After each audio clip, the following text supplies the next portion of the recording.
आज का हमारा टॉपिक है बौद्ध धर्म और उससे जुड़े कुछ महत्वपूर्ण तत्व। हम इस वीडियो में बौद्ध धर्म के लगभग सभी तथ्यों को समझने की कोशिश करेंगे। यह 2 पार्ट में रहेगा। जो पहला पार्ट है ये आज रहेगा, अगले दिन ये दूसरा पार्ट आएगा। तो चलिए शुरू करते हैं बौद्ध धर्म के बारे में जानकारियों को सुनना। बौद्ध धर्म भारत की श्रमण परंपरा से निकला धर्म और दर्शन है। इसके प्रस्थापक महात्मा बुद्ध शाक्य मुनि थे। वे 563 ईसा पूर्व से 483 ईसा पूर्व तक रहे। ईसाई और इस्लाम धर्म से पहले बौद्ध धर्म की उत्पत्ति हुई। दोनों धर्मों के बाद यह दुनिया का तीसरा सबसे बड़ा धर्म है। इस धर्म को मानने वाले ज़्यादातर चीन, Japan, Korea, Thailand, Cambodia, Sri Lanka, Nepal, Bhutan और भारत जैसे कई देशों में रहते हैं।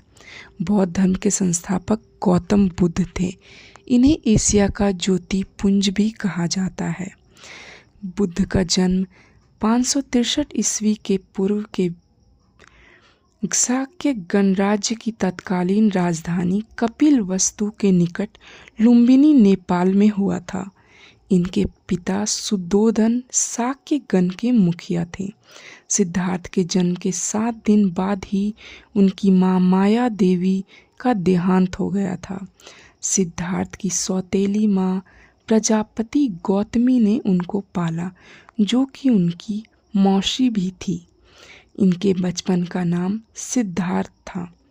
सिद्धार्थ का 16 साल की उम्र में दंडपानी शाक्य की कन्या यशोधरा के साथ विवाह हुआ।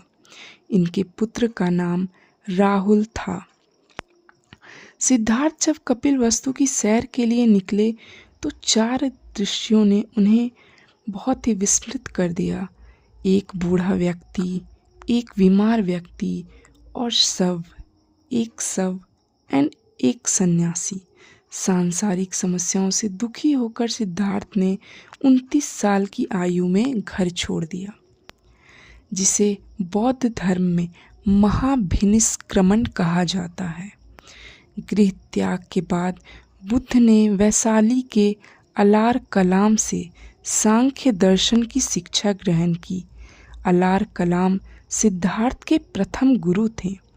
अलार कलाम के बाद सिद्धार्थ ने राजगीर के रुद्र करामपुत से शिक्षा ग्रहण की।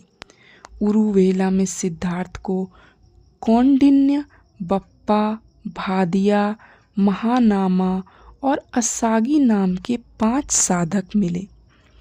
बिना अन्य जल ग्रहण किए 6 साल की कठिन तपस्या के बाद 35 वर्ष की आयु में वैशाख पूर्णिमा की रात निरंजना नदी के किनारे पीपल के पेड़ के नीचे सिद्धार्थ को ज्ञान की प्राप्ति हुई।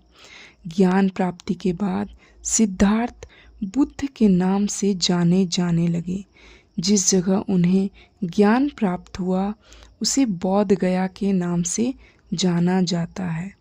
बुद्ध ने अपना पहला उपदेश सारनाथ में दिया, जिसे बौद्ध ग्रंथों में धर्म चक्र प्रवर्तन कहा जाता है।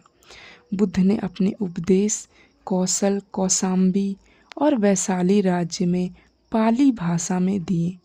बुद्ध ने अपने सर्वाधिक उपदेश कौशल देश की राजधानी श्रावस्ती में दिए। इनके प्रमुख अनुयायी शासक थे बिम्बिसार, प्रसेनजित और उदयन।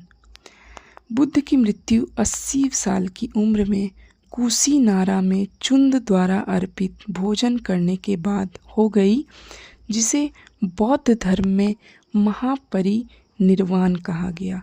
मल्लों ने बेहद सम्मानपूर्वक बुद्ध का अंत्येष्टि संस्कार किया। एक अनुश्रुति के अनुसार मृत्यु के बाद बुद्ध के शरीर के अवशेष को 8 भागों में बांटकर उन पर 8 स्तूपों का निर्माण किया गया। तो आज इतना ही सुनेंगे। इसके अगले भाग को हम अगले वीडियो में जानेंगे। इन वीडियोस को देखने के बाद बुद्ध के जीवन